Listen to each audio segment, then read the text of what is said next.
అలానే మిసేశ్వరరావు Jubilee hills ఉప ఎన్నికల ఫలితాన్ని ప్రస్తుతం ఉన్నట్టు కాంగ్రెస్ పార్టీ పరిపాలనకి మ్యాండేటరీగా కేటీఆర్ చెప్తూ ఉన్నారు. దాన్ని మ్యాండేటరీగా తీసుకోవచ్చా, అసలు ఇప్పుడు ఎందుకు మ్యాండేటరీ ఫిక్స్ చేశారు కేటీఆర్ గారు అనేది తెలుసుకునే ప్రయత్నం చేద్దాం. ప్రస్తుతం మన దగ్గర కాంగ్రెస్ పార్టీ సీనియర్ లీడర్, అలాగే సుదీర్ఘమైన రాజకీయ అనుభవం, కార్మిక సంఘాల్లో పేరున్నటువంటి బిఎన్ రెడ్డి గారు మన దగ్గర ఉన్నారు. ఇంటరాక్ట్ సార్, నమస్తే. సో చాలా ఎన్నికలు చూశారు మీరు, చూడటానికి చిన్నగా కనిపిస్తున్నారు కానీ లుక్. సో జూబ్లీ హిల్స్ ఉప ఎన్నికల్లో ఎవరి సర్వేలు వాళ్ళు చేసుకుంటున్నారు, ఎవరి సర్వేలు వాళ్ళకి అనుకూలంగా ఉన్నాయి అనుకుంటున్నారు. బట్ దీన్ని సడన్గా దీన్ని మ్యాండేటరీగా తీసుకోవాలి కాంగ్రెస్ పార్టీ ప్రభుత్వం అని చెప్తుంది కేటీఆర్. ఎందుకని అలా? అంటే గెలుపు మీద ధీమానా వాళ్ళది? ఇప్పుడు అనుకోకుండా వచ్చిన ఎలక్షన్స్ ఇవి కాబట్టి ఇది సానుభూతి అంటారు, ఒకసారి మహిళ అని ఉంటుంది. దీనికి మ్యాండేటరీ అనేది కంపారిజన్ చేయడం పద్ధతి కాదు. ఎందుకంటే బై ఎలక్షన్ చనిపోయిన తర్వాత వచ్చింది. ఎవరైనా రిజైన్ చేసి మళ్ళీ నేను గెలుస్తా అంటే అది mandatory. Last time Rajagopal Reddy resign చేసి మళ్ళీ గెలిచింది చూడండి, అది దాన్ని ఏదన్నా తీసుకోవచ్చు. ఇప్పుడు 2 సంవత్సరాలు కూడా పూర్తి కాలేదు. ఇప్పుడు డిసెంబర్కి 2 సంవత్సరాలు పూర్తి అవుతుంది. 2 సంవత్సరాల లోపలనే మ్యాండేట్ అంటే సరే వాళ్ళ పర్సెప్షన్ ఉండొచ్చు. కాకపోతే నా ఉద్దేశం ఏంటంటే ఈ యొక్క మరి రేపు ఇది గెలిస్తే రేపు రాబోయే రోజుల్లో మరి టీఆర్ఎస్ కానీ బీజేపీ రాదా ఇక మ్యాండేట్ అంటే దానికి మా అప్రూవల్ ఇచ్చేస్తారా మాకు? ఇక నెక్స్ట్ కూడా మేమని చెప్పి మా ముఖ్యమంత్రి రేవంత్ రెడ్డి అని ఇవ్వాలి కదా. మ్యాండేట్ అన్నప్పుడు నెక్స్ట్ ఎలక్షన్ మీరు కాంటాక్ట్ చేయొద్దు ఇక, అంతేనా? అంతే కదా. అప్పుడు యాక్సెప్ట్ చేస్తారా? ఆయన యాక్సెప్ట్ చేయాలి కదా. ఇక మేము గెలుస్తాం అనుకోండి, మ్యాండేట్ కింద మీరు కూడా నెక్స్ట్ ఇక చేయాల్సిన అవసరం ఉండదు కదా. ఇక సో ఈ స్టేట్మెంట్ ఇవ్వడం వెనుక ఆయనకి కాన్ఫిడెంట్ లెవెల్ పెరిగింది, గెలుస్తాం అనేది అనిపిస్తుందా? ఇప్పుడు బీజేపీ వాళ్ళు కూడా మేమే గెలుస్తాం అంటున్నారు. అన్ని సర్వేలు చెప్తున్నాయి 3%, 5%, 8% అనేది. మనకందరికీ తెలుసు జూబ్లీ హిల్స్లో ఉండేది మైనారిటీస్ దాదాపు 1,19,000, ఇంక్లూడింగ్ క్రిస్టియన్స్ అనుకో, సింధీస్ అనుకో, గుజరాతీస్ అనుకో. మైనారిటీస్ అంటే వాళ్ళే కదా, క్రిస్టియన్స్ కూడా ఉంటారు, ముస్లిమ్సే కాదు. ముస్లిమ్స్ నాకు తెలిసి 90-95 కంటే ఎక్కువ ఉండరు. ఎందుకంటే తొలిచౌకి, ఎర్రగడ్డ ఇదంతా మా పాత కాన్స్టిట్యున్సీ, ఖైరతాబాద్ అంతా. మీరు పోటీ చేశారు? పాత కాన్స్టిట్యున్సీ 4 అయింది. దాంట్లో ఒక పార్ట్ ఇప్పుడు జూబ్లీ హిల్స్. యాక్చువల్గా అది యూసీగూడ కాన్స్టిట్యున్సీ కాబట్టి జూబ్లీ హిల్స్ అంటే అంతా జూబ్లీ హిల్స్ ఉంటాయని కొంతమంది సర్వేలు కొత్త వచ్చిన వాళ్ళంతా సర్వేలు చేస్తారు. జూబ్లీ హిల్స్ అంటే పాష్ ఉన్నది అంతా బీజేపీకి వేస్తారు, లేకుంటే టీఆర్ఎస్కి వేస్తారని అనుకుంటున్నారు. ఇక్కడ అంతా 99.9% అంతా బెంగాల్లో ఉన్న కానీ కొద్దిగా 2 కాలనీలు తప్ప, ఓయూ కాలనీ తప్ప మిగతా అంతా స్లమ్సే. మిడిల్ క్లాస్ ఉంటారు, కార్మికులు, ఆటో కార్మికులు, మైనార్టీస్ ఉంటారు. కార్మిక నగర్, బోరబండ, ఇసుగూడ, రహమత్ నగర్, షేక్పేట, ఓయూ కాలనీ ఇదంతా మాసు. కాబట్టి ఇది మ్యాండేట్ అనేది సబబు కాదు. ఇది వాళ్ళు అనుకుంటే అనుకోని, మాకేం ఇది లేదు. సరే, గెలుపు ఓటములకి కొన్ని సూత్రాలు ఉంటాయి కదా ప్రతి ఎలక్షన్కి. ఇప్పుడు మీరు చెప్పిన దాని ప్రకారం కంప్లీట్గా మాస్ ఏరియా ఎక్కువ. మరి ఈ ఎలక్షన్ దేని మీద ఆధారపడి ఉంటుంది? డబ్బు మీద, లేదంటే అధికారం మీద, దేని మీద ఆధారపడి? ఒకటి, మాకు ఇంకా 3 సంవత్సరాల కాలం ఉంది. ప్రతి ఒక్క ఓటర్ ఏమనుకుంటాడు, ఇప్పుడు బై ఎలక్షన్ కాబట్టి గవర్నమెంట్ మారేది లేదు, కొత్త గవర్నమెంట్ వచ్చేది లేదు, మనకు పనులు కావాలంటే రూలింగ్ పార్టీకి వేసుకోవాలనేది సింపుల్ పర్సెప్షన్. కాబట్టి దానికి మన అనాలిసిస్ చేయాల్సిన అవసరం లేదు. ఓటర్ కూడా అనుకుంటాడు 3 ఏళ్ల తర్వాత చూద్దాం ఆ గవర్నమెంటా ఈ గవర్నమెంట్ అనుకుంటారు. కానీ అంత ఎడ్యుకేటెడ్ ఈరోజు ఇక్కడ ఉన్నోళ్ళు సెటిలర్ అంటే ఆంధ్ర వాళ్ళే అనుకుంటారు అందరూ. తెలంగాణ సెటిలర్స్ ఉన్నారు మ్యాక్సిమం, కరీంనగర్, మహబూబ్నగర్, నల్లగొండ వాళ్ళందరూ ఉంటారు. అటు సైడ్ పోతే షేక్పేట దిగిపోతేనే నల్లగొండ వాళ్ళు, మహబూబ్నగర్ వాళ్ళు ఉంటారు. ఇక్కడ ఎర్రగడ్డ ఇటు పోతే కామారెడ్డి, నిజామాబాద్ వీళ్ళంతా ఉంటారు, మెదక్ నుంచి వచ్చిన వాళ్ళంతా ఉంటారు. కాబట్టి సెటిలర్ అంటే వేరే డిస్ట్రిక్ట్లకి వెళ్ళి వచ్చిన వాళ్ళు. ఇప్పుడు ఎస్పీఆర్ఎల్స్ కానీ, కార్మిక నగర్ కానీ ఇవంతా కూడా కార్మికులు వచ్చి కాంట్రాక్ట్ లేబరు వాళ్ళు వీళ్ళు. అప్పుడు పెద్ద కాన్స్టిట్యున్సీ ఉండే పీజీఆర్ ఉన్నప్పుడు, విజయరామారావు గారు గెలిచినప్పుడు కూడా పెద్ద కాన్స్టిట్యున్సీ. కాబట్టి అప్పుడు 3 మున్సిపాలిటీస్ 9 డివిజన్లు ఉండే. 98-99లోనే దాదాపు 7 లక్షల ఓటర్స్ ఉన్నాయి. అప్పుడు 4.5 కాన్స్టిట్యున్సీలు అయింది. కాబట్టి జూబ్లీ హిల్స్లో ఉన్నది ఈరోజు గవర్నమెంట్ ఉంది కాబట్టి 100% కాంగ్రెస్ పార్టీకి, మా గవర్నమెంట్కే 100% వాళ్ళు ఓటేసే అవకాశం ఉంటుంది. సో గవర్నమెంట్ చూసి వేస్తారని మీరు అనుకుంటున్నారు? 100%. సో 3 అంశాల మీద జనరల్గా ఏ ఎలక్షన్ అయినా, ఒకటి అభ్యర్థి ప్రకటన, 2 ప్రచారం, 3 ఎలక్షన్ రోజు తీసుకొచ్చేటువంటి పోలింగ్ తీసుకొచ్చేది ఈ 3 ప్రధాన అంశాలు కదా ఎలక్షనీరింగ్. సో అభ్యర్థి విషయంలో మీరు ప్రోస్ అండ్ కాన్స్ తీసుకుంటే అటువైపు ఏంటి ఇటువైపు ఏంటి? అభ్యర్థి అంటే ఎడ్యుకేటెడ్, బీటెక్ చేసిన అభ్యర్థి, నీట్ పర్సనాలిటీ. ఏంటంటే వాళ్ళ ఫాదర్ రౌడీ షీటర్ అని. నేను ఒకటి చెప్తా, రౌడీ షీటర్ అంటే ఎప్పటికీ రౌడీ షీటర్ ఉన్నారు కదా. ఇప్పుడు వాల్మీకి ఉన్నాడు వేటగాడు, తర్వాత వాల్మీకి రామాయణం రాయలేదా? ఎప్పుడో ఏదో ఒక దానికి నాకు బాగా తెలుసు, ఎందుకంటే నేను బెక్లేటైలంలో యూనియన్ నడిపించేటప్పుడు 87, 88 అప్పుడు అంతకంటే 1 year ముందే మెరగటలో 7 మర్డర్స్ అయినాయి. ఎవరో చనిపోతే ఈయనను కూడా ఆ పేరు పెట్టిండు ఆ రోజుల్లో, దాదాపు 35 సంవత్సరాల కింద, 40 సంవత్సరాల కింద. కాబట్టి ఏదో జరిగిందని ఈరోజు ఏం జరుగుతుందో చూడాలి. మనం భక్త కన్నప్ప చూస్తాం, ఆయన వేటగాడే ఉండొచ్చు, కన్నప్ప భక్తుడు అయిండు, అంతేగాని అప్పుడు కాదు ఇప్పుడు ఏం చేస్తుడు అనేది ముఖ్యం. వాళ్ళు సర్వీస్లు ఉన్నారు ఈరోజు, శ్రీశైలం అన్నా కానీ ఇంకెవరైనా కానీ వాళ్ళ ఎవరైనా సరే ఆయన పేరు పడ్డది, కానీ ఆయన అంత పెద్ద ఎవరిని కొట్టింది లేదు, ఎవరిని చేసింది లేదు. కాకపోతే మా ఖైరతాబాద్, పెద్ద ఖైరతాబాద్లో చాలామంది శ్రీశైలం ఉన్నారు. ఇదే ఇష్యూ కూడా ఇద్దరు ఉన్నారు, పెద్ద శ్రీశైలం, చిన్న శ్రీశైలం, ఇంకో శ్రీశైలం. కాబట్టి ఒక శ్రీశైలం అని చెప్పి ఇంకో శ్రీశైలం తీసుకుపోవడం, ఈ విధంగా రాంగ్ డిసిషన్ తోటి ఆయన పేరు మీద పడ్డది అంతే తప్ప. ఈరోజు గత 15-20 సంవత్సరాల నుంచి ఆయన ఎన్జిఓ ఒక సంస్థను పెట్టుకొని అందరికి ఎవరికైనా ఆదుకోవాలంటే ఆంధ్ర నుంచి వచ్చినా, ఫిలిం ఇండస్ట్రీస్కి వచ్చినా, ఏదొచ్చినా మంచి ఉంటే మంచి కూడా అవుట్ ఆఫ్ ది పోయి ఆయన హెల్ప్ చేస్తాడు. ఒకరి జస్టిస్ చేస్తున్నప్పుడు ఒకరికి 5% అరే నాకు ఆయన లేకపోతే నాకు వచ్చిన అనవచ్చు, కానీ రౌడీ షీట్ అనేది ఇప్పటిది కాదు, ఎప్పుడో ఉండునంట. ఇప్పుడు ఇతని మీద ఉందా లేదా షీట్? ఉంటే ఉండొచ్చు, కానీ దానివల్ల పొరికేది ఏం లేదు. ఇప్పుడు అబ్బాయి ఎడ్యుకేటెడ్ నవీన్, కాబట్టి ఆయన మంచిగా నీట్ పర్సనాలిటీ, అందరితో కలిసి ఉండే అభ్యర్థి, 4 సార్లు పోటీ చేసిండు, మంచిగా మాట్లాడగలుగుతాడు, ఎడ్యుకేటెడ్, సంస్కారం ఉంది. వాళ్ళ ఫాదర్ శ్రీశైలం అన్నా కూడా నువ్వు పోయి మాట్లాడితే ఇంకోసారి ఫ్రెండ్షిప్ చేస్తావు ఆయనతోటి. ఎస్పెషల్లీ ఇప్పుడు ఎవరైతే సినీ కార్మికులు 24 frames పీజీఆర్ ఉన్నప్పుడు ఆయనే రిజిస్ట్రేషన్ చేసి ఆ యూనియన్లు నడిపించి ఆ యొక్క లేబరర్కి అండదాడిగా ఉన్నటువంటి కార్మిక నాయకుడు అతను కూడా. మరి కార్మిక నాయకుడు అని ఎవరు రాయరు ఆయనని, రౌడీ షీటర్ అంటారు, ఎందుకంటే ఎలక్షన్ కాబట్టి. కార్మిక నాయకుడు అతను కూడా. నేను కూడా బేక్లేటైలంలో కానీ, ఉషాలో కానీ, బిహెచ్ఎల్లో కానీ అనేక ఇండస్ట్రీలో మేము చేసినాం. బేక్లేటైలం కానీ, యూఫోమ్లో కానీ చేస్తున్నప్పుడు ఆయన కూడా కార్మిక నాయకుడే. కానీ ఏదో మచ్చ ఉందని చెప్పి రౌడీ షీటర్స్ అని చెప్పి ఒక జమానా ఉండవచ్చు, 30-35 ఏళ్ళ నుంచి ఆయన సోషల్ సర్వీస్లో ఉంది, కానీ ఎక్కడ కూడా ఆయన రౌడీయిజం చేసింది లేదు.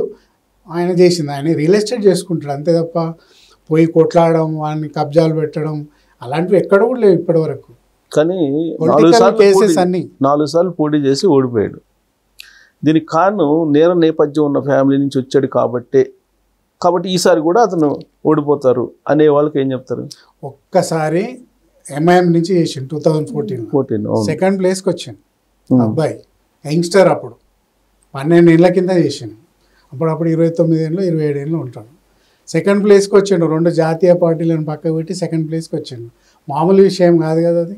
రెండోసారి ఇండిపెండెంట్గా వేసిండు, 20,000 పై చిలుకు వచ్చినాయి. ఈ రోజుల్లో హైదరాబాద్లో ఇండిపెండెంట్గా వేసి 20,000 తీసుకొచ్చినటువంటి ఒక యంగ్స్టర్ని చూపించండి హైదరాబాద్లో. పార్టీ పరంగానే గెలుస్తారు తప్ప పక్కోడు నువ్వెవరో నేనెవరో తెలియనటువంటి హైదరాబాద్లో ఇండిపెండెంట్గా వేసి 20,000 ఓట్లు తెచ్చినాయి.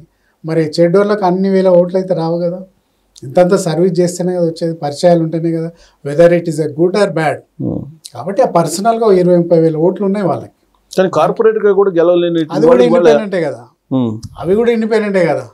ఏ పార్టీ టికెట్ తీసుకోలేదు తను, ఉన్నా కూడా ఇండిపెండెంట్గానే చేశాను. మరి కార్పొరేటర్కి గెలవని వాళ్ళు ఎమ్మెల్యేగా గెలిచే ఛాన్సెస్ ఉన్నాయి. సాయన్న 86లో కార్పొరేటర్ ఓడిపోయిండు, 94లో ఎమ్మెల్యే అయ్యిండు. శ్రీనివాస్ యాదవ్ మోండా మార్కెట్లో ఓడిపోయిండు, మరి ఎమ్మెల్యే అయ్యిండు 94లో. దీనికి సంబంధం లేదు కదా. పరిస్థితులు, పార్టీ, ఆ యొక్క సిచ్యువేషను, ఎలక్షనీరింగ్ ఇన్ని ఉంటాయి. ఈరోజు జాతీయ పార్టీ నుంచి చేస్తుండు రూలింగ్ పార్టీ రేవంత్ రెడ్డి గారి నాయకత్వంలో. ఈరోజు గవర్నమెంట్ ఇంకా 3 సంవత్సరాలు ఉంటుంది. అనేక వెల్ఫేర్ ప్రోగ్రామ్స్ జరుగుతూ ఉన్నాయి రాష్ట్రంలో. యంగ్స్టర్ ఉన్నాడు, ఇంకా సర్వీస్ ఎక్కువ చేయగలుగుతాడు. ఎన్జిఓస్ ద్వారానే అనేక మందికి సోషల్ సర్వీస్ చేస్తున్నప్పుడు ఒక ఎమ్మెల్యే చేస్తే ఇంకా ఎక్కువ చేస్తారని కూడా తెలిసిన వాళ్ళకి తెలుస్తుంది, అది తెలియని వాళ్ళకి తెలియదు అది. సో సామాజిక ఈక్వేషన్స్ గతంలో ఎప్పుడు లేని విధంగా ఈసారి తెలంగాణలో కూడా బీసీ కార్డు బలంగా వినిపిస్తుంది. మరి బీసీలు సాలిడ్గా వేస్తారా? చూడాలి. ఇప్పుడు మల్లన్న పెద్ద పెద్ద పోజులు కొడతాడు కదా, ఈరోజు ఇద్దరు కూడా ఓసీ క్యాండిడేట్స్. బీజేపీ ఓసీనే, ఇప్పుడు టీఆర్ఎస్ కూడా ఓసీనే. మరి ఒకే ఒక్కడు ఉన్నాడు బీసీ నుంచి. మరి అట్లా అంటే దాదాపు 1,00,000 మెజార్టీ తోటి గెలవాలి ఈరోజు. వాళ్ళకు కూడా ఇప్పుడు బీసీ సంఘాలకు కూడా బాధ్యత ఉంది. ఈరోజు మీరు ఒక్కడే బీసీ ఉన్నప్పుడు బై ఎలక్షన్ వచ్చినప్పుడు గెలిపించవలసిన బాధ్యత కూడా వాళ్ళ మీద ఉంది కదా. తీర్మానం వల్ల అసలు వేరే వాళ్ళ ఓట్లు మాకు వద్దంటున్నాడు. మల్లన్న వదిలిపెట్టండి, డూప్లికేట్ అతను. కాంగ్రెస్ పేరే డూప్లికేట్. ఆయన ఎవరు నమ్మే పరిస్థితి లేరు. మన బంద్ ఉంది, ఏడున్నాడు మల్లన్న, ఎక్కడున్నాడు మీకు తెలుసు కదా. మీకంటే జూనియర్ మోస్ట్ జర్నలిస్ట్ అతను. వేషాలు వేసుకొని ఛాయ్ పైసలు అడిగిన ఆయన. ఈరోజు చూపియండి, వచ్చి క్యాన్వాసింగ్ చేయాలి. కాంగ్రెస్ పార్టీ నుంచి ఎమ్మెల్సీ అయింది కదా. మరి ఈరోజు బీసీ కార్డు ఎత్తుకున్నప్పుడు బీసీ సంఘాల నుంచి యునానిమస్గా ఈరోజు క్యాన్వాసింగ్ చేసి గెలిపించాలి. 1,00,000 మెజార్టీ రావాలి. 1,00,000 మెజార్టీ తోటి గెలిస్తేనే బీసీ సంఘాలు ఒకటైనట్టు. సో లేదంటే వీళ్ళల్లో స్ప్లిట్ ఉన్నట్టే. 40,000 50,000 గెలిచినా పార్టీ పరంగా గెలిచినట్టే. 1,00,000 మెజార్టీ వస్తేనే అప్పుడు బీసీలు ఏకమైనట్టు నా పర్సెప్షన్. అది సో అబో 50 వస్తేనే బీసీల ప్రభావం ఎంత ఉంది అనేది బయటపడుతుంది. ఇప్పుడు మాటలు మాట్లాడు కాదు కదా. ఒక్కడే యువకుడు, చదువుకున్నాడు, ఒక పార్టీ నుంచి నిలబడ్డాడు, అనేక సేవా కార్యక్రమాలు ఉన్నాడు, వాళ్ళ ఫాదర్ కూడా ఉన్నాడు, ఒక యాదవ కమ్యూనిటీకి చెందినటువంటి వ్యక్తి. కాబట్టి ఈ నినాదం చాలా ఫ్లేరప్ అవుతుంది. మీరు అన్నట్టు బీసీ అంటున్నారు కదా, బీసీ కెపాసిటీ ఏందో ఇప్పుడు చూపించుకోవాలి. ఇప్పుడు బీసీల్లో మళ్ళా గౌడ్స్ సపరేట్గా ఉన్నారు, మున్నూరు కాపులు సపరేట్గా ఉన్నారు, యాదవులు సపరేట్గా ఉన్నారు అనేది వినిపిస్తుంది కదా. బీసీ అంటేనే 136 కులాలండి సుబ్బారావు. ఎవరు కూడా 136 కులాలు కాదు, 36 కులాలు ఎవరు చెప్పే పరిస్థితి లేదు, అందరికీ తెలుసు. ఈరోజు మా ప్రభుత్వం రేవంత్ రెడ్డి గారి నాయకత్వంలో 42% రిజర్వేషన్ లోకల్ బాడీలో ఇస్తామని చెప్పి కమిట్మెంట్గా ఎంపిరికల్ డేటా తీసుకొని తర్వాత డెడికేషన్ కమిషన్ వేసి అన్ని రకాలుగా చేసిండ్రు. కొన్ని కారణాల వల్ల జ్యుడిషియల్లో ఆగిపోయింది. అయినా కూడా చేయాలని చెప్పి ఆయన కోర్టులో ఉంది. ఇంకా సుప్రీంకోర్టు పోతే మళ్ళీ హైకోర్టులో తేల్చుకోండి అని చెప్పిండ్రు. 6 వారాలు టైం ఇచ్చిండ్రు. దాని గురించి మేము పోరాటం చేస్తున్నాం. అది సపరేట్ ఉన్నది. యాజ్ ఏ ముఖ్యమంత్రిగా మేనిఫెస్టో పెట్టిన ప్రకారంగా 42% మేము కమిట్మెంట్ తోటి ఉన్నాం. కాబట్టి అది ఏమవుతుందో రేపు చూడాలి. ఎందుకంటే గతంలో అన్న ఎన్టీ రామారావు కూడా జీవో తోటి ఇచ్చిండ్రు. అప్పుడు ఈ కేసులు లేవు, ఈ కథలు లేవు, కోర్టుకు పోయే పరిస్థితి లేకుండే. ఫస్ట్ టైం ఆయన బీసీలకు స్థానిక సంస్థల రిజర్వేషన్ ఉంది ఎన్టీ రామారావు. 34%, 44 ఇస్తా అంటే అది ఆగి ఆయన 22% ఇచ్చింది. ఫస్ట్ టైం జెడ్పీటీసీ, ఎంపీటీసీ, సర్పంచ్లలో ఎవరు అడగలే. అప్పుడు పటేల్ పటవారి వ్యవస్థను రద్దు చేసి సర్పంచ్లంతా మొత్తం ఏమంటారు ఓసీలే ఉన్నారని చెప్పి ఆయన రిజర్వేషన్ తీసుకొచ్చారు. ఆ తర్వాత దాన్ని పెంచారు కదా, 34 దాకా తీసుకెళ్లారు కదా. 34 తీసుకొచ్చారు. మొన్న 2018లో మళ్ళీ కోర్టుకు పోతే దాని 50% కేసు అని చెప్పి 22%కి వచ్చింది బీఆర్ఎస్ గవర్నమెంట్లో. కాబట్టి బీసీకి ఈరోజు ఓసీలో ఉన్నా కూడా బీసీ కాంటాక్ట్ చేయొచ్చు, ఎస్సీ కాంటాక్ట్ చేయొచ్చు, ఓపెన్ ఫర్ ఆల్. దాంట్లో ఇదేం లేదు. కాబట్టి మా కాంగ్రెస్ ప్రభుత్వం ఏంటంటే కమిట్మెంట్ తోటి ఉన్నది. రేపు రాబోయే రోజులు ఏమవుతుందో చూడాలి. ఇప్పుడు ఈ ఎలక్షన్ అభ్యర్థిని బేస్ చేసుకొని మొదటి ప్రాధాన్యతగా ఓటింగ్ జరుగుతుంది అని ఎక్స్పెక్ట్ చేస్తున్నారా, లేదంటే ఈ బీసీ సామాజిక వర్గం ప్రాధాన్యతగా ఓటింగ్ జరిగిద్ది అనుకుంటున్నారా? ఎలక్షన్ అంటే అన్ని రకాలుగా ఉంటుంది సుబ్బారావు, నీకు తెలియదు ఉంటుంది. ప్రయారిటీ బేస్ తీసుకుంటే గవర్నమెంట్ ఉంది మాది, plus point candidate local, BC, యువకుడు, యాదవ్ కమ్యూనిటీ కూడా చాలా స్ట్రాంగ్. మూడోది ఇక్కడ ఉన్నటువంటి అక్కడ కార్మికులందరూ కూడా ఇప్పుడు కృష్ణానగర్ కానీ ఇదంతా మీ ఈ ఏరియా కూడా మీరున్న ఏరియా కూడా శ్రీనగర్ కాలనీ కానీ సోమాజిగూడ పాటు బ్యాంబూ బస్ ఇవన్నీ కూడా అందులోకే వస్తుంది. కాబట్టి అక్కడ లోకల్ పరిచయాలు అందరికీ ఉన్నాయి ఈరోజు ఉన్న క్యాండిడేట్కి. అది కూడా ప్లస్. ఇప్పుడు బీజేపీ క్యాండిడేట్కైనా ఇప్పుడు మాగంటి సునీత గారికి అయితే ఆమె అంటే హౌస్ వైఫ్, మనం ఆమెను ఏమనలేము. ఆమె కూడా ఎక్కడ కూడా లోకల్ పరిచయాలు లేవు ఆమెకి. కదా గోపీనాథ్ గారు నాకు 30-35 ఏళ్ళ నుంచి పరిచయం. ఆయన చరిష్మా, ఆయన ఇన్ఫ్లుయెన్స్ పనిచేయదా? లేకపోయినా కానీ పనిచేస్తుంది కదా. ఇవాళ ప్రపంచం ఎట్లా పోయిందంటే రాతగా బాతగా అన్నట్టుంది. కాబట్టి ఎవరి పరిస్థితి ఎవరు ఎట్లుంటుందో ఎవరు తెలియని పరిస్థితి. మనం చూసినామా కంటోన్మెంట్లో సాయనగర్ కూతురు చనిపోతే కూడా ఆ సెంటిమెంట్ అనేది కొద్దిగా ఊర్లలో ఉంటుంది, కానీ ఇక్కడ పక్కింటి కూడా మనకు తెలియదు.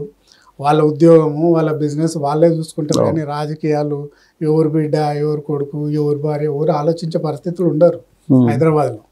ఊళ్ళో అంటే పర్సనల్ రిలేషన్ ఉంటుంది, కానీ హైదరాబాద్లో మొన్న ఒకటి ఏదో ఓట్ చోర్ అని తీసుకొచ్చారు. అవును, వాడు ఓట్ చోర్ అని తీస్తే ఒక కాంప్లెక్స్లో ఒక 100 మంది ఉంటారు, ఖాళీ చేసి వెళ్ళిపోతారు. ఆ ఓటు అక్కడనే ఉంటుంది. కేటీఆర్ గారు కోర్టుకి వెళ్తే కోర్టు కూడా అదే కొంచెం రివర్స్ లో అక్షంతలు వేసినట్టుంది. అవగాహన రాహిత్యం. ఎవరైతే లోకల్గా పోతారు కదా, ఇప్పుడు మా శాంతిశేఖర్ అపార్ట్మెంట్స్ ఉంది, 220 అపార్ట్మెంట్స్, 500 ఓట్లు ఉంటాయి. వస్తుంటారు పోతుంటారు, ఆ టైంకి వచ్చిన రిజిస్ట్రేషన్ చేసుకుంటాడు వెళ్ళిపోతాడు. అది అట్లనే ఉంటుంది. అది ఓట్ చోర్ అంటే కాదు కదా. సో ఇప్పుడు క్యాంపెయిన్ అయితే జరుగుతుంది. క్యాంపెయిన్ లో మొత్తం సిరిసిల్ల మెదక్ నుంచి మొత్తం డంప్ అయి ఉన్నారు ఇక్కడికి అని చెప్తున్నారు. వాళ్ళే గెలిపిస్తారు అని చెప్తున్నారు. ఇప్పుడు బై ఎలక్షన్ కాబట్టి సిరిసిల్లకి వెళ్ళి వస్తారు, మెదక్ నుంచి వస్తారు, హైదరాబాద్కి వెళ్ళి వస్తారు, అంతటి వస్తారు. నేనేం చెప్తున్నా, మరొక మునుగోడు ఎలక్షన్ లాగా ఉంటుంది ఇది. ఇప్పుడు మాకు ప్రెస్టేజే. మీ వాళ్ళు కూడా దిగారా? న్యాచురల్గా మా హైదరాబాద్లో ఉన్న అంత క్యాడర్ అంత ఉంటుంది కదా, అంటే వేరే జిల్లాల నుంచి వస్తారు కదా, న్యాచురల్గా వచ్చి పనిచేస్తాం కదా. ఇప్పుడు అధిష్టానం చెప్పినప్పుడు అందరు వచ్చి పనిచేస్తారు. కాన్సన్ట్రేషన్ మొత్తం ఒకటే కాన్స్టిట్యుయెన్సీ ఉంటుంది. జనరల్ ఎలక్షన్ అంటే ఓన్ బాధ వాడవాడు కాదు. జనరల్ ఎలక్షన్ కి స్టార్ క్యాంపెయినర్స్ ఎంతమంది ఉంటారు మీకు ఐడియా ఉంది కదా? సుమారుగా ఉంటారు. కాన్స్టిట్యుయెన్సీకి ఒకరిద్దరు ఉంటారు. ఓవరాల్ గా స్టేట్ మొత్తం మీద ఒక 40-50 మంది ఉంటారు. కానీ ఇక్కడ స్టార్ క్యాంపెయినర్స్ ఎంతమంది? జూబ్లీస్ దానికి వేసింది 40 మంది. ఒకరికి పెట్టి ఇంకొకరిని పెట్టకపోతే బాధపడతారని చెప్పి అందరిని ఒక కాన్స్టిట్యుయెన్సీకి 40 మంది స్టార్ క్యాంపెయినర్స్. అది కాదన్నా, ఇప్పుడు పాత పనిచేసిన వాళ్ళు ఉంటారు కదా, ఒకరిని పెట్టి ఒకరిని తీస్తే ఎందుకని చెప్పి కాంట్రవర్సీ ఎందుకని అందరిని పెట్టారు. దానివల్ల వచ్చే నష్టం లేదండి? నష్టం అయితే లేదు కదా. వాళ్ళ క్యాంపెయినింగ్ ఎక్కడ కావాలో అక్కడ పోయి పనిచేస్తారు. ఆల్రెడీ 3 మినిస్టర్లు ఇన్ఛార్జ్గా పనిచేస్తారు. పొన్నం గారు కానీ, వివేక్ కానీ, తుమ్మల నాగేశ్వరరావు కానీ. ఆల్ కార్పొరేషన్ 35 కార్పొరేషన్ చైర్మన్లు పనిచేస్తూ ఉన్నారు, కార్పొరేటర్లు పనిచేస్తూ ఉన్నారు, లోకల్ వాళ్ళు పనిచేస్తూ ఉన్నారు. వాళ్ళు చేస్తున్నారు, మేము చేస్తున్నాం, అందరం చేస్తున్నాం. కాబట్టి అల్టిమేట్ ప్రజల డిసిషన్ కదా. కానీ మీరు సర్వేలు ఏం చెప్తున్నాయి అంటే, ఇప్పుడు ఇవాళ నమస్తే తెలంగాణలో వచ్చింది కదా,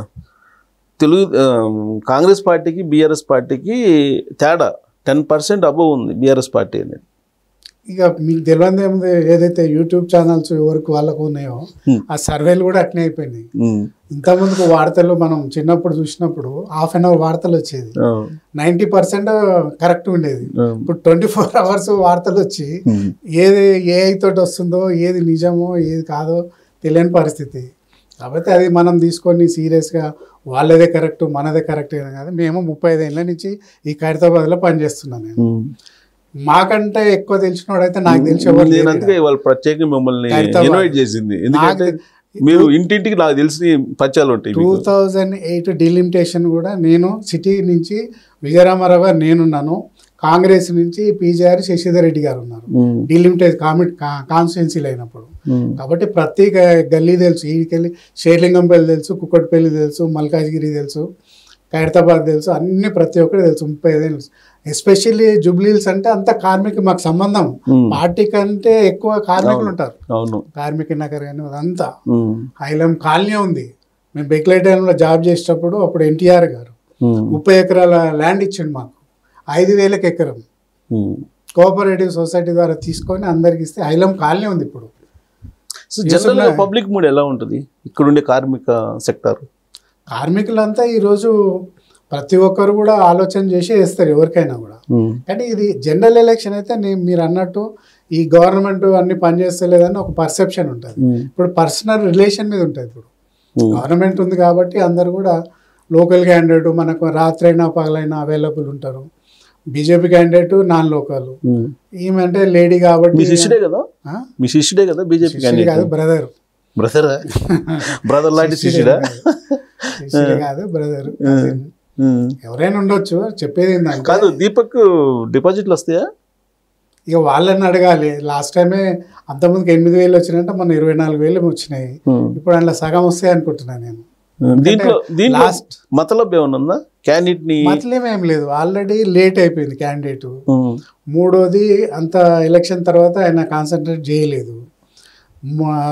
రెండోది ఏంటంటే ఆల్రెడీ బై ఎలక్షన్ అంటే మీరు ఏది చూసుకున్నా కూడా మన దుబాక చూసినా, హుజురాబాద్ చూసినా, తర్వాత నాగార్జున సాగర్ చూసినా, బై ఎలక్షన్ చూస్తే రెండింటి మధ్యలో మూడోది డిపాజిట్ వస్తలేదు. అవును, మీరు ఏదైనా తీసుకోండి. ఇప్పుడు మీరు అక్కడ పోతే బీజేపీ సాగర్ పోతే టీఆర్ఎస్ గెలిచింది, జానారెడ్డి గారు చేస్తే ఇద్దరు సెకండ్ వచ్చింది, మూడోది బీజేపీ డిపాజిట్ రాలేదు. సో అట్లా రెండోది మూడోది అవుట్, మూడోది అవుట్. సో ఇక్కడ కూడా సాధారణంగా బీజేపీ ఓటర్స్ కూడా. కానీ ఇక్కడ ఒక పాయింట్ చెప్తున్నారు బిఎన్ గారు, బీజేపీ వాళ్ళు కావాలని బీఆర్ఎస్ పడి కోఆపరేట్ చేసేలాగా ఇదంతా నడుపుతున్నారు అని, జనరల్ ఎలక్షన్లో నడిపినట్టు ఇది నడుపుతున్నారని రేవంత్ రెడ్డి గారే నిన్న కామెంట్ చేసినట్టున్నారు. ఉండొచ్చు, వాళ్ళిద్దరు ఒకటే బంధం అని అంటుంది కదా పబ్లిక్ కూడా. ఉందంటారా? బీఆర్ఎస్ బీఎస్సీ కవిత గారు అన్నారు కదా కలిపేస్తాము బీజేపీలో అని చెప్పి, కవిత గారు అన్నారు కదా. ఆమె కంటే మంచి విట్నెస్ ఎవరు ఉంటారు చెప్పండి. నేనే వద్దానా, నా గురించి ఎందుకు కలుపుతావు అని చెప్తే. ఇప్పుడు మీ అబ్జర్వేషన్ ప్రకారం గ్రౌండ్ లెవెల్లో బీజేపీ వాళ్ళు కలిసి బీఆర్ఎస్ పార్టీకి కోఆపరేట్ చేస్తున్నారా? ఇంకా రాబోయే రోజుల్లో చూడాలి. ఇప్పటికి వాళ్ళు ఎక్కడ కూడా కనిపిస్తలేరు. బీజేపీ పెద్ద ప్రచారం కూడా ఏమి, టీఆర్ఎస్ కాంగ్రెస్ మేము తప్ప ఎవరు అక్కడ ఉంటారు కొంతమంది, ఎందుకంటే డెడికేటెడ్ కొంతమంది బీజేపీకి కార్యకర్తలు ఉంటారు. క్యాండిడేట్ని ఎవరు చూడరు, వాళ్ళు పార్టీని చూసే వాళ్ళు ఉంటారు. ఆర్ఎస్ఎస్ కానీ, హిందూ వాహిని కానీ, బజరంగ్ దళ్ కానీ వాళ్ళు ఉంటారు. కాబట్టి క్యాండిడేట్ ఇమ్మెటీరియల్ వాళ్ళకి, వాళ్ళు కొద్దిగా తిరుగుతుంటారు. ఇప్పుడు నేను ఒక ఈక్వేషన్ చెప్పారు రేవంత్ రెడ్డి గారు, 2023 అసెంబ్లీ ఎన్నికల్లోనేమో 38% వచ్చింది సుమారుగా బీఆర్ఎస్ పార్టీకి.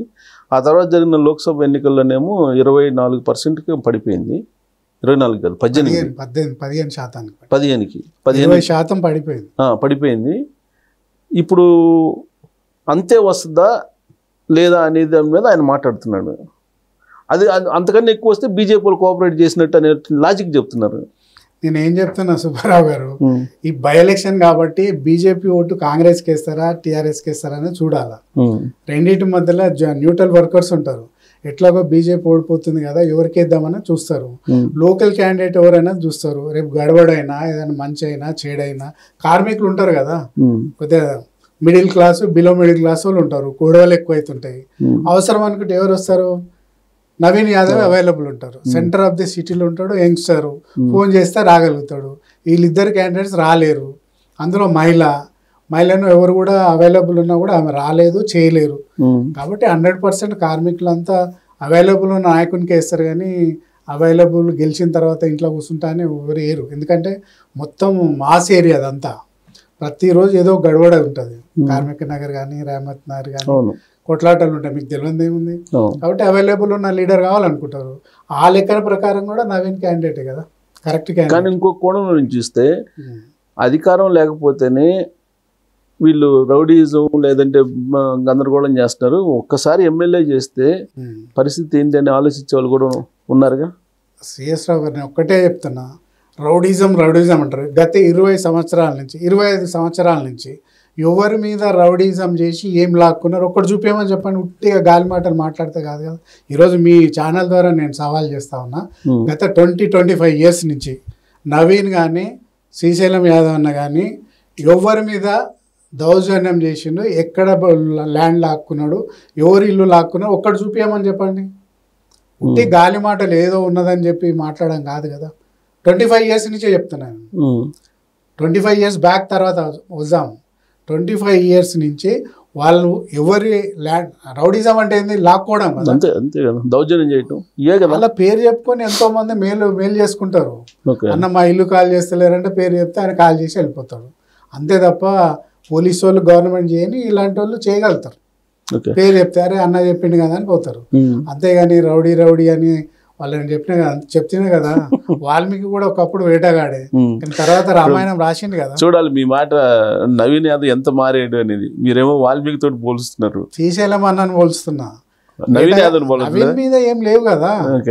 నవీన్ మీద ఎలాంటి కేసులు లేవు. శ్రీశైలం యాదవ్ది క్యారీ అవుతుందా? 100%. ఆయన వల్లనే రౌడీ ఫ్యామిలీ అంటారు కదా. ఒకప్పుడు ఏదో అన్నారు, అప్పుడు ఎవరి కేసులో ఎవరి మీదనో పడ్డాయి.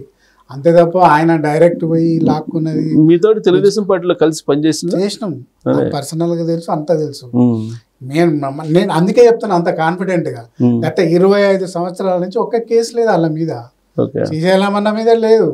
ఆయన పేరు చెప్పుకొని ల్యాండ్ అన్నదని చెప్పి వాళ్ళు సెటిల్ మధ్యలోడు ఏమంటారు కదా, ఓరోడు కొట్లాడుకుంటా మూడోడు కొట్టుకుపోయినట్టు ఆయన పేరు మీద చాలామంది బాగుపడ్డోళ్ళు ఉన్నారు. ఇప్పుడు సినీ కార్మికులను ఎవరిని అడిగినా చెప్తారు కదా. 1000 మంది ఉన్నారు కృష్ణానగర్లో. మరి అలాంటప్పుడు ఆయన మీద ఏదో ఒకటి అలిగేషన్ ఉండాలి కదా. సినీ ఫీల్డ్ వాళ్ళకి ఎంత హెల్ప్ఫుల్గా ఉంటారో తెలుసు కదా మీకు. ఓట్ రైట్గా వచ్చి చెప్తున్నారు. కానీ కాంగ్రెస్ పార్టీకి యాంటీగా సినిమా ఇండస్ట్రీ ఉందనేది తరచూ వినిపిస్తుందిగా. ఎందుకు వాళ్ళందరూ మాతో మంచిగానే ఉన్నారు కదా. నాగార్జున గారు వచ్చి కలిశారు, చిరంజీవి గారు వచ్చి కలిశారు, అందరు కలిసే ఉన్నారు కదా. ఎందుకు యాంటీ ఉంటారు? వాళ్ళకి అన్నీ చేస్తూనే ఉన్నాం కదా. మొన్న కూడా రేట్లు పెంచమంటే ఇస్తే హైకోర్టు ఆపింది, దానికి మనం ఏం చేయలేము. కోర్టుకు పోయినరు ఎందుకు రేట్లు పెంచాలని. సినిమాటోగ్రఫీ మినిస్టర్ ఆయనే అంటున్నాడు కదా, ఉత్తమ్ కుమార్ మన కోమటిరెడ్డి వెంకటరెడ్డి గారు, మేము గెలిచిన తర్వాత కూడా కనీసం మా కట్టెసీగా అభినందనలు జరపడానికి కూడా రాలేదండి. వచ్చింది కదా తర్వాత వచ్చారులే. ఏది పుష్ప 2 కేసు అయిన తర్వాత అందరూ రావడం మొదలు పెట్టారు. అప్పుడు దాకా రాలేదు కదా. వస్తారు అప్పుడప్పుడు కమ్యూనికేషన్. ఆ గ్యాప్ లేదంటారా సినిమా ఇండస్ట్రీ కానీ కాంగ్రెస్ పార్టీ? ఏం లేదు. ఇప్పుడైతే అందరూ ముఖ్యమంత్రి గారితో కానీ వెంకరెడ్డి గారితో కానీ government they are very flexible. దాంట్లో ఏం ఇది లేదు. కానీ సర్వేలు చూస్తుంటే 2-3 సర్వేలు, కేకే సర్వే అని ఒకటి వస్తుంది, ఇంకోటి ఏదో ఆర్ఆర్ సర్వే అని, ఇట్లా 2 సర్వేలు నేను చూశాను. ఆ సర్వేల్లో కేసీఆర్ గారు మళ్ళీ సీఎం కావాలనేది 65% నుంచి 70% దాకా కోరుకుంటున్నట్టు ఇస్తున్నారు. ఇప్పుడు సీఎం అవుతాడు ఈ బై ఎలక్షన్ తోటి? ఏం సర్వే అండి అది? నువ్వు జనరల్ ఎలక్షన్కి కేసీఆర్ ముఖ్యమంత్రి అనుకుంటున్నా అంటే నేను ఒప్పుకుంటా. ఈ బై ఎలక్షన్కి ఏమన్నా గెలిస్తే ఏమన్నా కేసీఆర్ ముఖ్యమంత్రి అవుతాడా? తలతో ఒక లేని సర్వే అది. పార్టీల పరంగా చూసుకున్నా కాంగ్రెస్ పార్టీ పరిపాలన మీద 20% కన్నా ఎక్కువ లేదని చెప్పి వాళ్ళు ఇస్తున్నారు అనుకూలంగా. ఇప్పుడు నేనేం చెప్తున్నా, ఇంతకుముందే సర్వేలు కూడా అంత ప్యాకేజ్ తోటి చేస్తా ఉన్నారు. కాబట్టి ఇప్పుడు మీరు చెప్పిన దాన్ని బట్టే తెలుస్తుంది కదా ముఖ్యమంత్రి కేసీఆర్కి ఇంత ఉంది. జనరల్ ఎలక్షన్లు అవన్నీ వర్కౌట్ అవుతాయి, కానీ బై ఎలక్షన్లు ఏముంటుంది? బై ఎలక్షన్లో దాదాపు రూలింగ్ పార్టీకే ప్లేస్ ఉంటుంది. కానీ క్యాండిడేట్స్ పరంగా చూస్తే మరి నవీన్ యాదవ్కి ఎక్కువ ఉందని ఇదే సర్వేలు చెప్తున్నాయి కదా. మరి అయిపోయాయి. నవీన్ యాదవ్ ఉన్నప్పుడు మరి పార్టీ కూడా ప్లస్ అవుతుంది కదా. గవర్నమెంట్ ఉంది, మేము వెల్ఫేర్ మన ఎన్నో 120 కోట్ల రూపాయల డెవలప్మెంట్ ప్రోగ్రామ్స్ టేకప్ చేయడం జరిగింది. ఇంకా 3 సంవత్సరాలు ఉంది. కాబట్టి వాళ్ళకు ఉన్నాయని కూడా సాల్వ్ చేసే అవకాశాలు ఉంటాయని చెప్పి అందరు కూడా వేసే అవకాశం ఉంటుంది. కానీ ఆ సర్వే సారాంశం ఏంటంటే 2 సర్వేలు పార్టీ పరంగా ఎలక్షన్ జరిగితే, ఓటింగ్ జరిగితే కాంగ్రెస్ పార్టీ ఓడిపోతుంది, క్యాండిడేట్ పరంగా జరిగితే కాంగ్రెస్ గెలిచిద్ది అనే యాంగిల్లో వాళ్ళు ఇచ్చారు. పార్టీ పరంగా ఎలక్షన్ జరుగుతాయి ఎక్కడన్నా? ఎక్కడైనా జరుగుతాయి ఎలక్షన్లు అంటే ఇప్పుడు మా ట్రేడ్ యూనియన్లు ఉంటుంది, పార్టీ పరంగా నడుస్తుంది, దాన్ని ఒక లెక్క ఉంటుంది. పార్టీ పరంగా అంటే ఇప్పుడు కార్పొరేషన్ ఎన్నికలు వస్తాయి, మేయర్ ఎలక్షన్ ఒకటే పెట్టగలుగుతామా? అప్పుడు చంద్రబాబు నాయుడు గారు ఒక్కరే పెట్టిండ్రు దాన్ని, డైరెక్ట్ ఎలక్షన్, దాన్ని మ్యాండేట్ అంటారు. కానీ ఇది కార్పొరేషన్ ఎన్నికలు ఇప్పుడు రాబోయే రోజులు ఉంటుంది, అప్పుడు తెలుస్తుంది కదా మనకు మంచి ఏది చెడేది. లోకల్ బాడీ ఎలక్షన్స్ ఉంటాయి. ఇది బై ఎలక్షన్.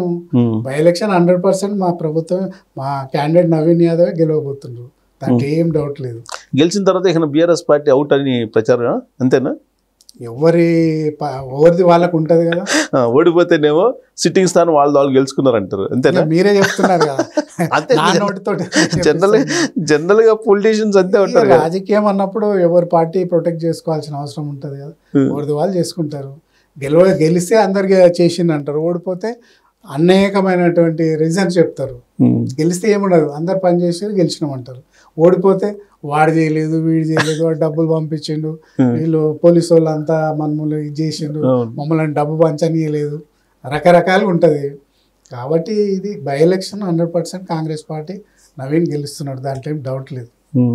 సో ఇది గెలిస్తే కనుక అది ఎవరి ఖాతాలోకి? మీనాక్షి నటరాజన్ ఖాతాలోకా లేకపోతే రేవంత్ రెడ్డి ఖాతాలోకి, కాంగ్రెస్ పార్టీ ఖాతాలోకా? రేవంత్ రెడ్డి ప్రభుత్వం ఖాతాలోకి పోతుంది అది. అంతేనా? 100% కదా, ప్రభుత్వమే కదా, రేవంత్ రెడ్డి గారి నాయకత్వంలో నడుస్తుంది కదా. రేపు ఓడిపోతే రేవంత్ రెడ్డి గారిని అంటారు కానీ ఓ మినిస్టర్ను కార్యకర్తను అన్నారు కదా, మాలాంటి వాళ్ళని అన్నారు కదా. కానీ రేవంత్ రెడ్డి గారు బీహార్ ఎలక్షన్ తర్వాత ముఖ్యమంత్రిగా ఉంటారా ఉండరా దించేస్తుందేమో ఏఐసిసి అనేది ప్రచారం చేస్తున్నారు కదా మరి బీఆర్ఎస్ వాళ్ళు. వచ్చిన 3 నెలల నుంచే చేస్తున్నారు కదా. అసెంబ్లీ సాక్షిగా 6 నెలలు ఉన్నాడు, 3 నెలలు ఉన్నాడు అని శాపనార్థాలను పెడుతూనే ఉన్నాడు. ఆయన రోజు రోజు ఇంకా గట్టిగా అయితేనే ఉన్నాడు. కాబట్టి ఏదేమైనా 5 సంవత్సరాలు 100% ఉంటారు, దాంట్లో ఏం డౌట్ లేదు. 5 years టేక్ ఇట్ గ్రాంటెడ్, అంతేనా?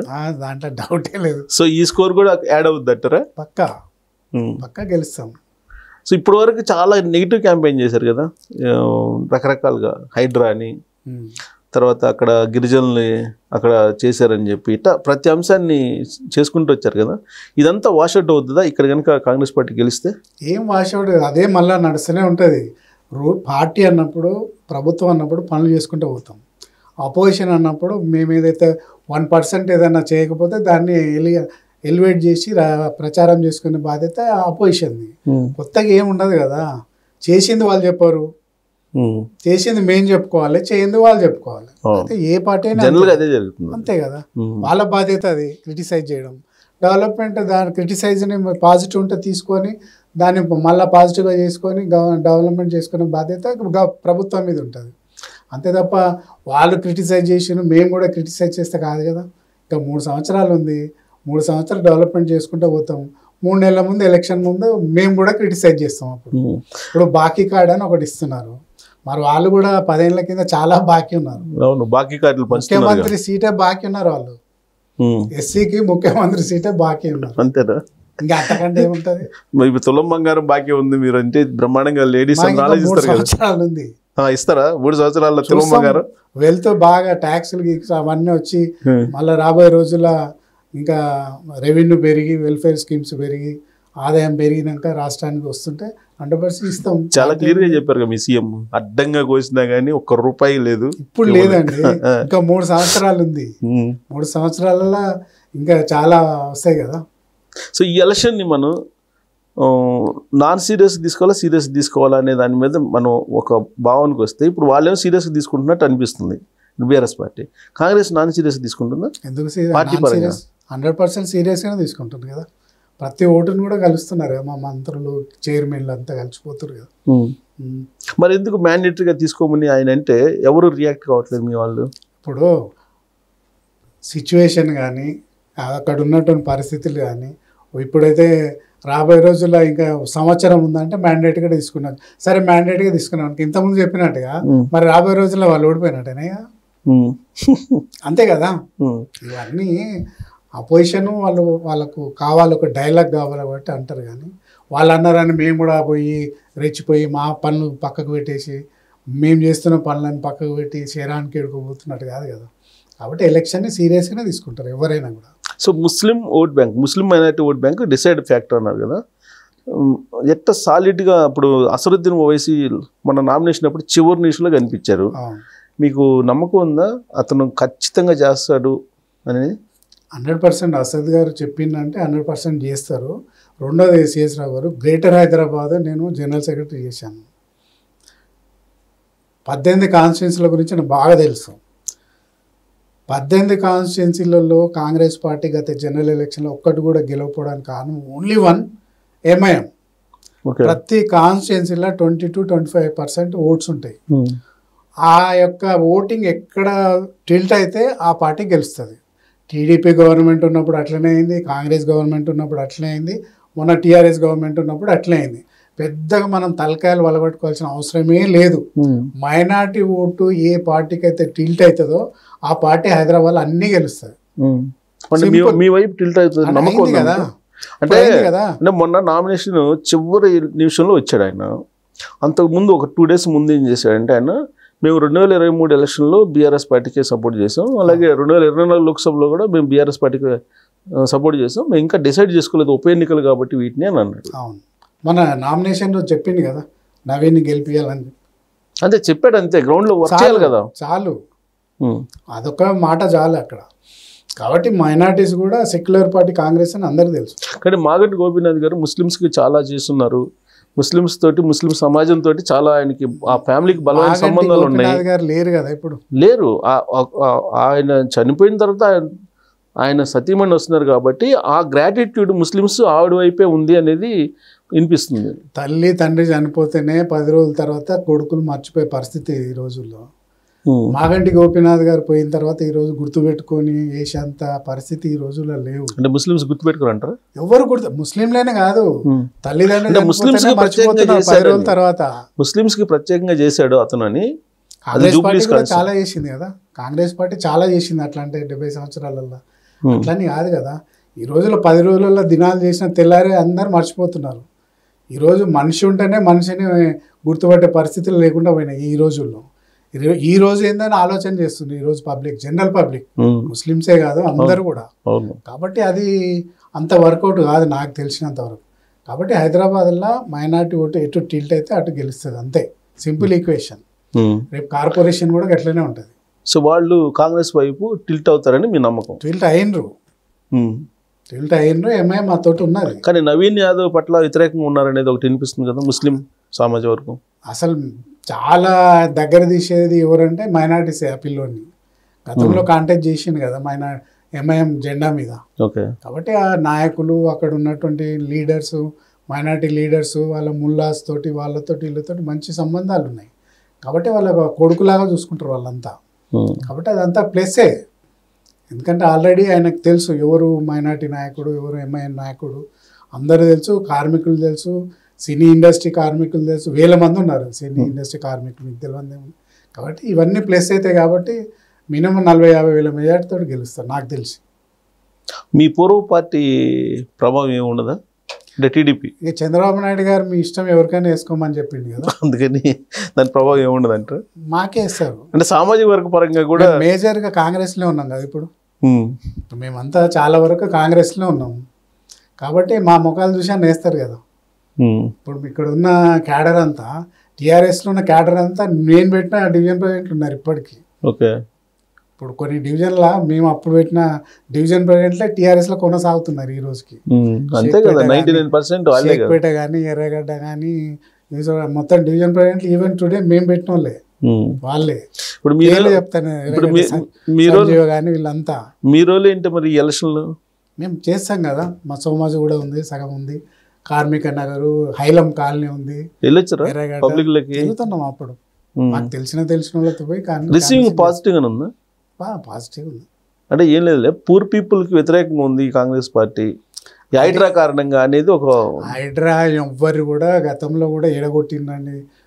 చుడివిడి అంటే బయలుడి అన్నట్టు ఏదో ఇక్కడ మూసీలో ఎన్నో ఉన్నటువంటి బేసిన్లు ఉన్న వాళ్ళని తీసినందుకు అయింది. కానీ మొన్న వచ్చిన వరదలకు ఆ బేసిన్లు ఉంటే ఈరోజు ఎవరు ఉండేటోళ్ళే కాదు. వాళ్ళ లక్ అది. ఆ రోజు అక్కడి నుంచి లిఫ్ట్ చేయడము వాళ్ళ లక్ అది. కాబట్టి కొన్ని ఆ విధంగా ప్రచారం చేస్తారు. కానీ ఇప్పుడు ఇన్ని స్లమ్స్ ఉన్నాయి, ఏమన్నా పోయి కొట్టిందా? కొట్టలేదు కదా. అయితే అపోజిషన్ వాళ్ళు ఎక్కువ, మాకంటే ఎక్కువ వాళ్ళు సోషల్ మీడియాలో ముందున్నారు. మేము ఒకటంటే 2 చెప్తున్నారు వాళ్ళు. ఏ వచ్చిన తర్వాత నీ గొంతుతో నా గొంతుతోటి వాళ్ళు డబ్బింగ్ చెప్పి చేస్తున్నారు. ఏం చేయాలో అర్థమైతే లేదు. సో ఇప్పుడు ఫైనల్గా మీ దగ్గర నుంచి నేను కోరేది ఏంటంటే, ఒక భక్త కన్నప్ప లాగా, ఒక వాల్మీకి లాగా నవీన్ యాదవ్ పోల్చారు. నవీన్ కాదు, శ్రీశైలం అన్నని. శ్రీశైలం అన్న సరే, శ్రీశైలం అంటుండ్రు కదా, ఆయన అంటున్నారు ఆయన వారసత్వం కదా అయ్యింది. రేపు ఒకవేళ గెలిస్తే మీరు చెప్పినట్టు ఇన్ కేస్ దౌర్జన్యాలు, రౌడీజమో పెరిగింది అనుకోండి, అప్పుడు మీరు ఏమంటారు? 100% అండి కాన్ఫిడెంట్. మీరు హామీ ఇస్తారా? 100% ఇస్తారు. అంటే వాళ్ళ గురించి బాగా తెలుసు కాబట్టి. ఎందుకంటే కార్మికులు ఉంటారు ఆ ఏరియాలో, కార్మిక నాయకుడు అతను. శ్రీశైలం యాదవ్ కార్మిక నాయకుడు, ఆయన చెప్పుకుంటలేడు. ఆయన ఎవడని అడిగితే ఆయనకు సరిగా స్పీచ్ ఇచ్చే అలవాటు లేదు. ఆయనకు పనులు చేస్తాడు కానీ స్పీచ్ ఇచ్చే అలవాటు లేదు.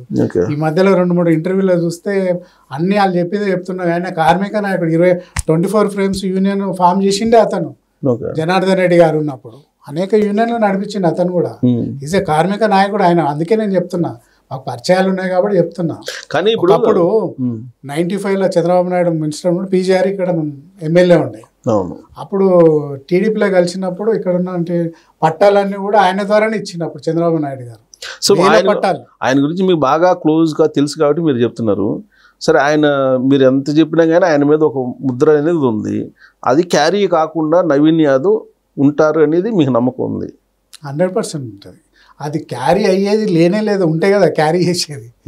లేదు, ఒకప్పుడు అట్లా జరిగిపోయింది. కొన్ని ఓరో శ్రీశైలం అని చెప్పి ఈయన తీసుకుపోవడం, అనేక రకరకాలుగా ఆయనని చేసిండు. కాబట్టి ఆయన స్వతహా ఆయన రెజ్లరు, మంచి స్పోర్ట్స్ మ్యాన్.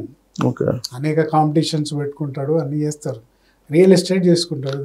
మీ ఎక్స్పెక్టేషన్ ప్రకారం మినిమం 50,000 మెజారిటీ రావాలి 100%. బీసీ సంఘాలు చేస్తే 1,00,000 వస్తుంది. బీసీ సంఘాలు ఒకవేళ మాకు అవుట్రైట్గా నవీన్ ఒక్కడే నిలబడ్డాడు బీసీల నుంచి, ఒకవేళ నైతిక కానీ వాళ్ళకి ఎలాంటి ఉద్యోగం మీద నైతిక ఉంటే రోడ్ల మీద పోయి కొట్లాడుతున్నారు కదా బీసీ సంఘాలని, 1,00,000 మెజార్టీ వస్తే వాళ్ళు కరెక్ట్గా ఉండి కొట్లాడి ఒక బడుగు బలహీన వర్గాల నాయకుడు ఒక యంగ్స్టర్ని, ఒక ఎడ్యుకేటెడ్ అబ్బాయిని గెలిపించిందనేది అప్పుడు కూడా పబ్లిక్లో ఉంటుంది. అరే వీళ్ళంతా పోలరైజేషన్ వచ్చిందని అన్ని పార్టీలు కూడా భయపడతాయి. సో బీసీల ఐక్యతకి ఇది లిట్మస్ టెస్ట్ అంటారు. 100% అండి. దీన్ని నేను ఛాలెంజ్ చేయగలుగుతా.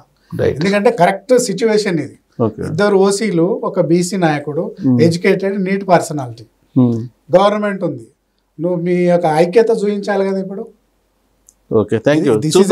చూద్దాం ఫలితం తర్వాత 1,00,000 వస్తుందా రాదని చూద్దాం. లేదంటే బీసీ ఐక్యత వస్తే మా పార్టీ గెలిపించుకున్నట్టు, అంతే. కాంగ్రెస్ వస్తే అన్ని సంఘాలు కలిసి గెలిపించినట్టు. సో బీసీ సంఘాలు ఇప్పుడు ఆలోచించి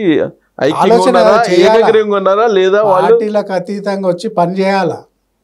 పార్టీలకు అతీతంగా as a Naveen Yadav, as a శ్రీశైలమైన యాదవ కమ్యూనిటీ కాబట్టి, సిటీలో స్ట్రాంగ్ కమ్యూనిటీ కాబట్టి వాళ్ళ బాధ్యత వచ్చి గెలిపించుకోవాలి. ఈరోజు మాకంటే ఎక్కువ వాళ్ళకే ఉంది. ఉద్యమం స్టార్ట్ చేసిరు కదా, ఇప్పుడే రగులుతుంది. అది రగులు దానికి ఇంకా ఇంత వాళ్ళు వచ్చి పనిచేస్తే ఇంకా రాబోయే రోజుల్లో పోలరైజేషన్ వచ్చిందనేది అన్ని పార్టీలు కూడా భయపడతాయి. బీజేపీ భయపడతాయి, టీఆర్ఎస్ భయపడతాయి. సో ఇంటర్నల్గా అసలు మాజీ మేయరు, ఆ తర్వాత ఇంకొక యాదవ్ ఉన్నారు కదా ఆయన, వీళ్ళిద్దరూ అంజన్ కుమార్ యాదవ్, వీళ్ళు సరిగ్గా పనిచేయట్లేదు. చేస్తారు, అందరు చేస్తారు. ఎందుకంటే చాలా మంది ఉన్నారు కదా, ఇప్పుడు ఇంకా టైం ఉంది. ఇంకా ఇప్పుడు వాళ్ళ గురించి మీరు ఈ మాట ఉంది. ఎవరి గురించి? లక్ష్మీ శెట్టి అనేది మా పార్టీ నాయకుల గురించి కాదు. కుల సంఘాలు ఉన్నాయి కదా, 42% సాధించాలని ఉద్యమం చేస్తారు. కరెక్టే. ఇప్పుడు అక్కడ రామ్మోహన్ రావట్లేదంట, అలాగే అంజన్ కుమార్ యాదవ్ గారు రావట్లేదు.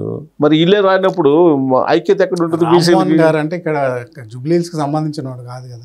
అలా మిస్సెస్ మా అమీర్పేట్ యాదవ్, మాకు బాగా తెలుసు. బ్యాంబూ బస్తీ, అమీర్పేట్. ఓకే, యాదవ్. ఈయన మున్నూరు కాపు, వరంగల్. ఓకే, కాబట్టి ఆమె ఇక్కడ పని చేస్తుంది కదా. ఈయన సదర్లో కూడా ఉంది కదా ఆమె కూడా. ఓకే, కాబట్టి లోకల్ క్యాండిడేట్ అన్ని రకాలుగా ఉన్నాడు కాబట్టి, గవర్నమెంట్ ఉంది, మా ముఖ్యమంత్రి చేస్తున్నటువంటి అభివృద్ధి కార్యక్రమాలు కానీ ఉన్నాయి కాబట్టి మాకు ఎలాంటి డౌట్ లేదు. గెలుస్తున్నాం. మళ్ళీ తర్వాత గెలిచిన తర్వాత మీ దగ్గరికి చేద్దాం. Right, thank you very much. Thank you.